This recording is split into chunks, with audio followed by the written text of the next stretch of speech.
आता या व्हिडिओमध्ये आपण कलम 25 पासून 28 पर्यंत 4 कलम पाहणार आहोत. पण ते लक्षात कसं ठेवायचं, एकदम परमनंट तुमच्या लक्षात राहून जातील, त्याचे आपण भरणार ट्रिक्स या व्हिडिओमध्ये पाहणार आहोत.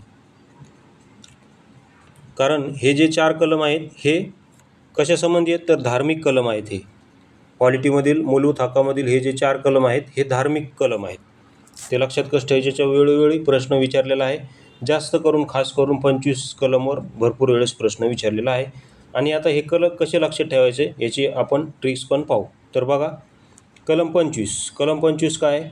सतसत विवेक बुद्धीने धर्माचे आचरण आणि प्रसार करणे. काय म्हणत आहे? सतसत विवेक बुद्धीने धर्माचे आचरण आणि प्रचार करणे. तर आता याची ट्रिक कशी लक्षात ठेवायची बघा. वाय फॉर यहुदी धर्माचा प्रचार करणे. म्हणजे सतसत विवेक बुद्धीने म्हणजे तुम्हाला जसं आवडेल तसं, तुम्हाला जो धर्म आवडेल तसा तुम्ही तुमच्या बुद्धीने तुम्ही त्या धर्माचे आचरण करू शकता. म्हणजे तो धर्म स्वीकारू शकता, तसेच त्याचा प्रसार करू शकता. तर फॉर एक्झाम्पल मी काय म्हणलं मग, की तुम्ही यहुदी धर्माचा आपण आचरण करू शकतो आणि प्रचारही करू शकतो. हा यहुदी धर्म कुठला आहे? इजिप्तचा आहे. तर आपण तो धर्म स्वीकारू शकतो, प्रचार करू शकतो. अशी ट्रिक्स लक्षात ठेवा फक्त. आता मी यहुदी धर्मच का म्हणलं, दुसरे का नाही म्हणले धर्म, यहुदीच का म्हणलं? कारण त्याचं रिझन असं आहे की यहुदीचा जो वाय आहे तो ABCDनुसार 25 नंबरला येतो. म्हणून कलम 25 काय आहे? सतसत विवेक बुद्धीने धर्माचे आचरण आणि प्रचार करणे. तर अशा प्रकारे कलम 25 आता तुमच्या परमनंट लक्षात राहिलेले असेल. अशा ट्रिक्स जर तुम्हाला पॉलिटीच्या सर्व कलमांची पेड PDF हवी असेल तर तुम्ही 84 21 90 83 84 या नंबरवर संपर्क करू शकता. व्हॉट्सअप करा किंवा कॉल करा, काही पण करा. या नंबरवर तुम्ही संपर्क करू शकता. अत्यंत रिजनेबल दर ठेवलेला आहे. या नंबरवर संपर्क करून तुम्ही ती PDF विकत घेऊ शकता. त्यानंतर पुढचं कलम पाहू. कलम 26 काय आहे? तर कलम 26 आहे धार्मिक व्यवस्थापनाचे स्वातंत्र्य. तर आता याला ट्रिक्सनुसार कसं लक्षात ठेवायचं, तुम्ही धर्माचे A to Z स्वातंत्र्य पाहू शकता. किती? A to Z स्वातंत्र्य तुम्ही तुमच्या धर्माचे पाहू शकता. A to Z स्वातंत्र्य पाहू शकता. A to Z म्हणजे Z हा ABCDनुसार 26 नंबरला येतो. म्हणून कलम 26 आहे धार्मिक व्यवस्थापनाचे स्वातंत्र्य. त्यानंतर कलम 27 आहे धर्मासाठी कर न देण्याचे स्वातंत्र्य.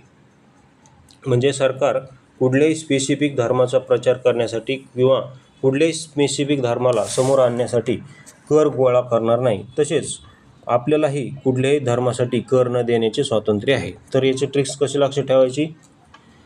कर न देण्याचे स्वातंत्र्य म्हणजे आपण असं म्हणू की GST न देण्याचे स्वातंत्र्य. काय न देण्याचे स्वातंत्र्य? GST न देण्याचे स्वातंत्र्य. आता GSTच का म्हणलं मी?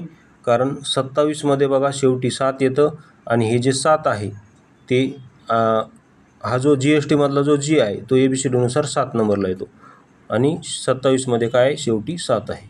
तर अशा प्रकारे तुम्ही ते लक्षात ठेवू शकता. कलम 27 धर्मासाठी कर न देण्याचे स्वातंत्र्य. त्यानंतर कलम 28 आहे शैक्षणिक संस्थात धार्मिक शिक्षणाचे स्वातंत्र्य. शैक्षणिक संस्थात धार्मिक शिक्षणाचे स्वातंत्र्य. तर आता याला पण कसं लक्षात ठेवायचं, कुठलीही शैक्षणिक संस्था असेल तर तिच्यामध्ये हिंदू धर्माचं शिक्षण देणे स्वातंत्र्य असं आपण म्हणू. धार्मिक शिक्षण देऊ शकतो ना आपण कुठल्याही धर्माचं, तर मग आपण असं म्हणू हिंदू धर्माचं शिक्षण देणे. एखाद्या शैक्षणिक संस्थेला हिंदू धर्माचं शिक्षण देण्याचं स्वातंत्र्य आहे. कळलं?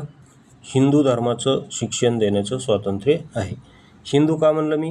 कारण 28 मध्ये शेवटी 8 येतं आणि ABCDनुसार H हा शेवटी 8 नंबरला येतो आणि 28 मध्ये शेवटी 8 आहे असं लक्षात ठेवा तुम्ही.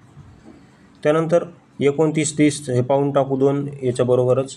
तर 29 काय? अल्पसंख्याकांचे हिताचे संरक्षण. अल्पसंख्याक हिताचं संरक्षण आहे. आणि 30 आहे अल्पसंख्याक शैक्षणिक संस्था. बघा दोन्हीमध्ये कन्फ्यूज होऊ नका बरं का. 29 आहे अल्पसंख्याकाच्या हिताचं संरक्षण आणि 30 आहे अल्पसंख्याकाच्या शैक्षणिक संस्था. दोन्हीमध्ये फरक काय? इथं हित आहे आणि इथं आहे शैक्षणिक संस्था. हे 2 शब्द फरक आहे दोन्हीमध्ये. तर तुम्ही कन्फ्यूज न होण्यासाठी 30 नंबर लक्षात ठेवा, म्हणजे 29 ऑटोमॅटिक लक्षात राहील. 30ला काय म्हणा तुम्ही? अल्पसंख्याकाची शैक्षणिक संस्था म्हणजे अल्पसंख्याकाची कॉलेजेस असं आपण म्हणू. कॉलेजेस म्हणजेच काय? शैक्षणिक संस्था. ओके. हे बघा इथं लिहिलेलं मी कॉलेजेस. आता कॉलेजेसच का म्हणलं, कारण कॉलेजेसमध्ये जो सी आहे तो ABCDनुसार 3 नंबरला येतो आणि कॉलेजचा जो ओ आहे, ओ हा 0 सारखा दिसतो. हे बघा